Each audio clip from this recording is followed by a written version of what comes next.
It's caught in the crossfire. It's caught in the crossfire. She said she can't feel her face. Right now I can't feel my heart.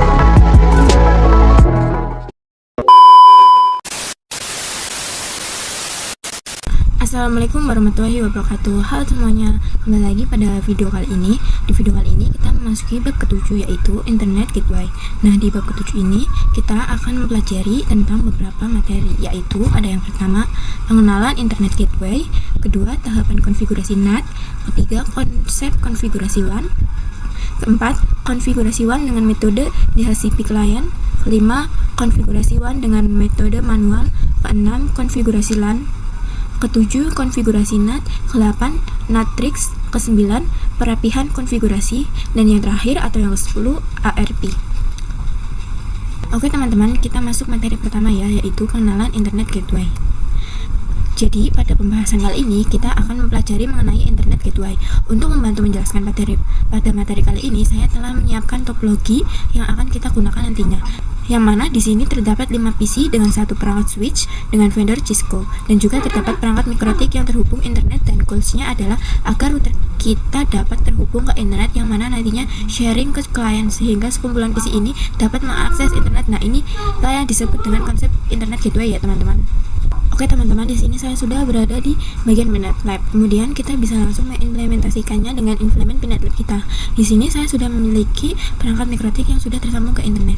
Nah, untuk langkah selanjutnya kita dapat menambahkan switch ya teman-teman. Untuk caranya yaitu klik kanan. Nah, lalu kita bisa pilih Cisco IUL karena saya menggunakan vendor Cisco. Tapi kalian juga bisa menggunakan vendor lainnya ya.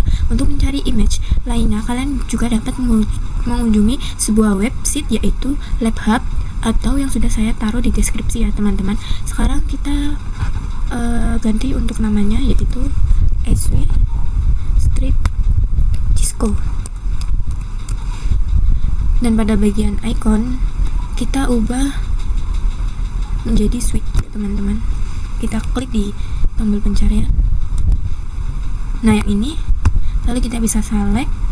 Selanjutnya untuk Ethernet saya pilih Ethernet 2 ya teman-teman, karena untuk masing-masing Ethernet memiliki portnya. Jadi di sini kita bisa memiliki 8 port yang tersedia. Lalu kita bisa save ya teman-teman.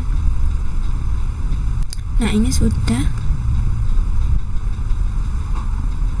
Dan selanjutnya kita dapat menambahkan PC client dengan cara klik kanan, lalu node, lalu pilih virtual PC. Di sini saya akan menambahkan 5 PC ya teman-teman. Nah, karena di sini namanya tidak beraturan, nanti saya akan ganti. Nah, ini sudah. Lalu saya akan mengganti namanya ya teman-teman.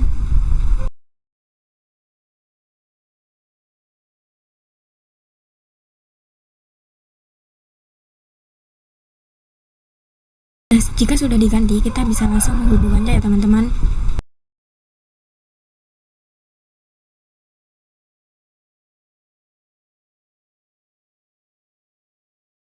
Nah, untuk saat ini kita sudah siap untuk membuat topologi yang akan kita gunakan nantinya teman-teman. Lanjut materi kedua.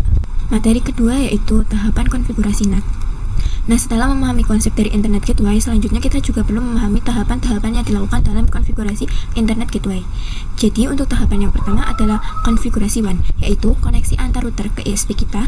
Pada konfigurasi WAN, kita akan mengkonfigurasi DHCP client, karena yang bertindak sebagai DHCP server adalah ISP-nya. Nah, misalkan ISP sudah ada DHCP servernya, maka mikrotik kita bisa kita konfigurasikan sebagai DHCP client, karena apabila ISP tidak menyediakan DHCP server, maka kita bisa memberikannya secara manual atau statik.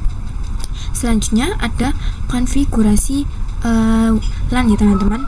Nah, untuk konfigurasi LAN yaitu cakupannya dari router mikrotik ke klien yang ada, atau untuk konfigurasi LAN kita akan konfigurasi IP address dan DHCP server. Jadi posisinya itu saat mikrotik kita terhubung ISP, maka ia akan bertindak sebagai klien. Namun pada mikrotik dengan cakupan lain atau LAN, maka ia bertindak sebagai server, yaitu sharing internet ke PC yang ada.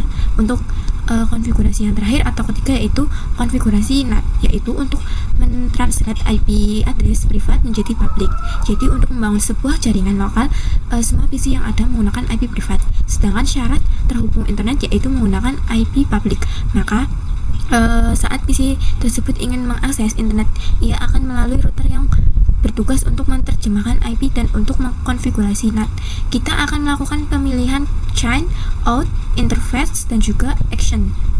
Nah, untuk itu penjelasan pada materi kedua ya teman-teman. Di sini kita akan membahas tentang konsep konfigurasi WAN atau Wide Area Network, yaitu koneksi antar router mikrotik dengan ISP penyedia internet. Untuk konfigurasi WAN terdapat dua cara, yaitu metode yang pertama menggunakan DHCP client, dan ada juga yang menggunakan static atau normal atau manual.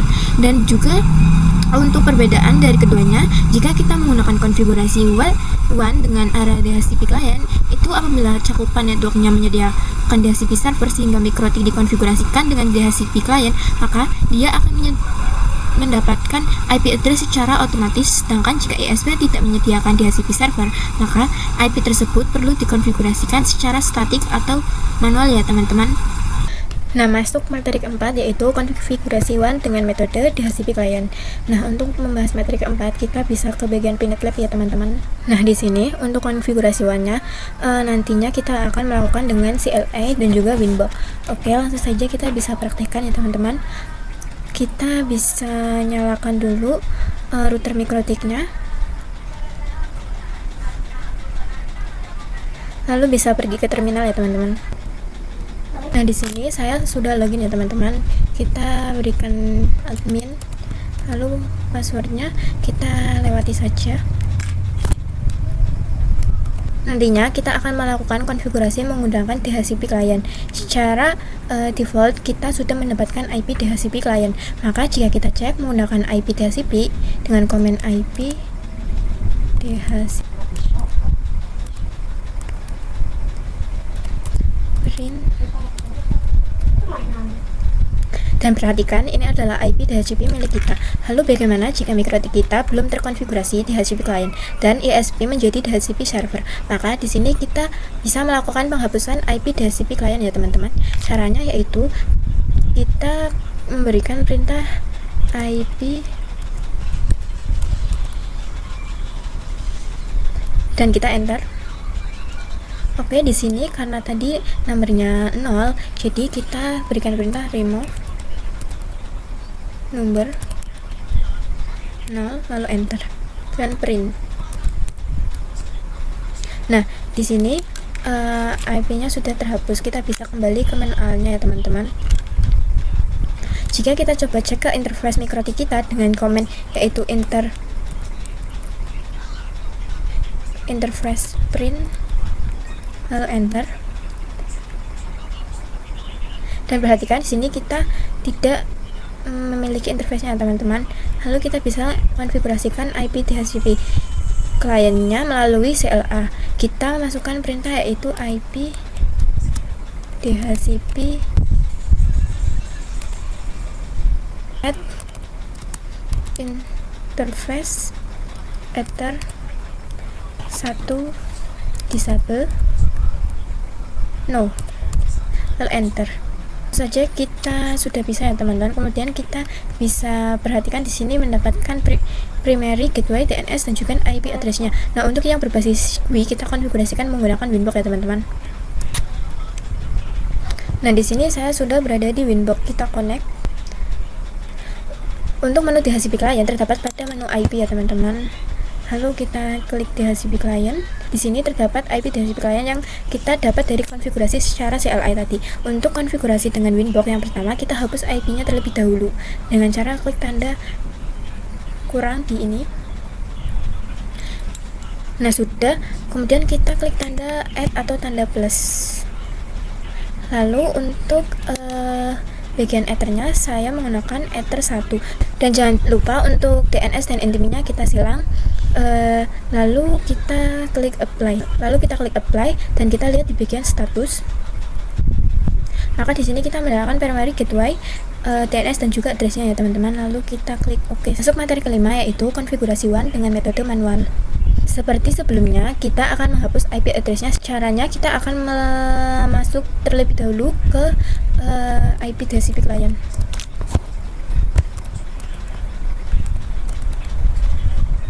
Lalu enter print.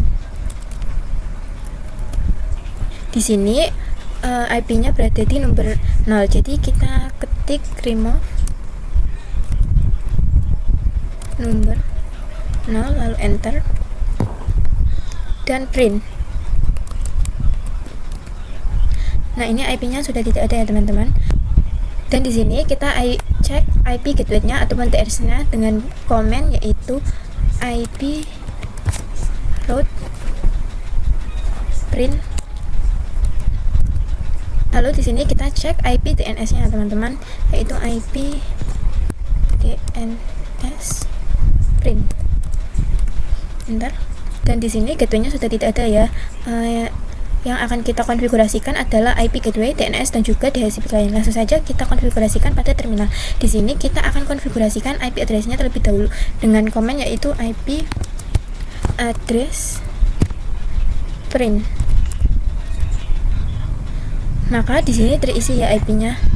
Terus kita pastikan bahwa IP-nya sudah bisa ping ke ISP-nya dengan cara ping 192.168.19.2 lalu enter. Nah, itu sudah bisa ya teman-teman. Selanjutnya kita konfigurasikan default gateway-nya. Kita ketik IP route print lalu enter. Nah, di sini addressnya sudah ada ya teman-teman. Nah, kalian bisa perhatikan di sini terdapat huruf A dan juga huruf S ya teman-teman. Nah, untuk huruf A artinya yaitu aktif dan untuk huruf S yaitu static. Selanjutnya kita ping 8.8.8.8 lalu enter. Nah, ini sudah bisa ya teman-teman. Lanjut konfigurasi DNS. Di sini kita ketik IP DNS set servers 8.8.8.8 lalu enter. Nah, di sini kita bisa cek melalui IP DNS print lalu enter. Nah, ini sudah ada ya teman-teman. Kemudian kita cek IP ping Google. Nah, sudah bisa ya teman-teman. Selanjutnya kita akan konfigurasi menggunakan aplikasi Winbox. Yang pertama kita konfigurasikan terlebih dahulu IP address-nya. Di sini kita klik IP lalu address. Di sini IP address-nya itu terdapat di ether 1.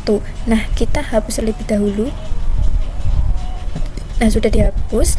Lalu kita klik tanda plus atau add dan isi IP address-nya yaitu 192.168.19/136/24 lalu apply dan oke. Nah, di sini kita ke menu IP lalu kita pilih root. Nah, yang AS ini atau TS ini adalah konfigurasi di CLI ini. Kita hapus saja ya teman-teman. Lalu klik tanda plus. Di sini IP address-nya kita biarkan 00 saja, terus gateway-nya kita isi yang sama pada terminal itu 192.168.19.2. Terus kemudian kita apply dan oke. Kemudian ini sudah berhasil ya teman-teman. Untuk DNS kita klik IP lalu pilih menu yang DNS. Nah, di sini untuk servisnya sudah terisi ya teman-teman, yaitu 8.8.8. Untuk yang lainnya kita biarkan by default saja lalu kita apply dan oke. Masuk materi ke-6 yaitu konfigurasi LAN. Konfigurasi LAN di sini nantinya kita akan mengkonfigurasi IP address yang mengarah ke klien yaitu ether 2. Kemudian saya juga akan mengkonfigurasi IP DHCP server. Nah, goals dari IP DHCP server adalah laptop-laptop yang terhubung mikrotik dapat memiliki IP secara otomatis. Jadi nantinya mikrotik kita akan berperan sebagai DHCP server. Kemudian untuk cara prakteknya kita bisa pergi ke Winbox. Jadi nantinya kita akan melakukan konfigurasi IP address di Ether yang mengarah ke klien dan juga konfigurasi DHCP server. Yang pertama kita konfigurasi IP DHCP servernya terlebih dahulu dengan cara klik menu IP lalu pilih yang address. Nah, di sini yang mengarah ke klien itu Ether 2 ya teman-teman. Dan di sini saya sudah memiliki IP address. Jika kalian belum ada, kalian bisa tambahkan saja pada Ether 2. Selanjutnya IP DHCP server. Kita klik menu IP lalu DHCP server. Kemudian pada interface-nya kita ubah menjadi Ether 2 ya teman-teman.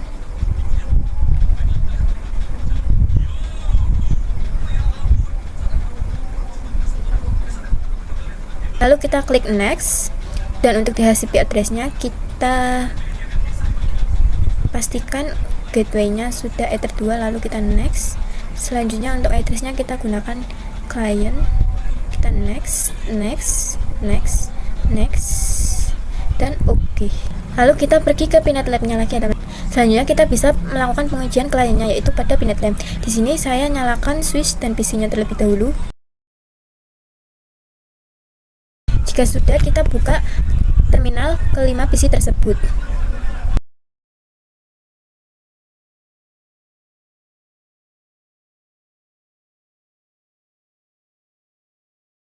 Ketik show IP,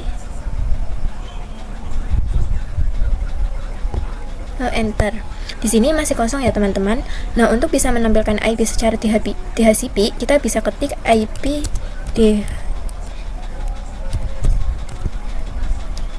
enter.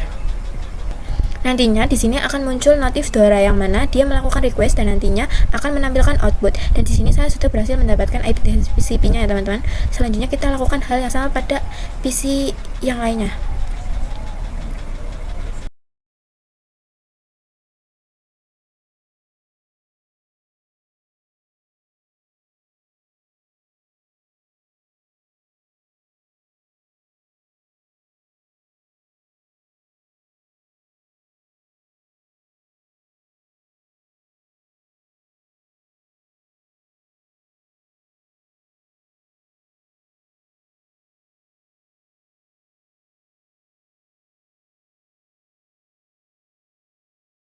Nah, di sini untuk semua PC-nya sudah memiliki IP address ya teman-teman. Materi ketujuh adalah konfigurasi NAT. Di sini kita bisa pergi ke bagian Winbox ya teman-teman. Di sini untuk konfigurasi NAT kalian bisa klik menu IP lalu firewall, lalu klik NAT dan kita klik tanda plus atau add. Nah, pada bagian change kalian bisa pilih yang bagian, nah sudah src NAT ya teman-teman pilihnya. Kemudian pada bagian out interface bisa pilih Ether 1, lalu pilih bagian, lalu kita ke action dan di sini kita pilih yang mesh squared ya teman-teman. Lalu kita apply dan oke. Kemudian kita akan melakukan percobaan pada PC. Di sini kita akan pergi ke terminal, lalu ping 8.8.8.8 enter. Nah, di sini sudah berhasil ya teman-teman. Materi ke-8 adalah NAT tricks. Di sini kita akan mempelajari sebuah trik di mana kita bisa melakukan sharing hanya pada VVP1 yang hanya dapat mengakses internet ya teman-teman. Nah, di sini saya sudah berada di bagian Winbox ya teman-teman. Lalu kita pilih menu IP lalu firewall dan ini kita klik 2 kali saja. Oke teman-teman, itu saja yang dapat saya sampaikan pada bab ke-7 kali ini. Mohon maaf bila terdapat kesalahan dalam saya menjelaskan. Sekian dari saya. Wassalamualaikum warahmatullahi wabarakatuh. Bye bye.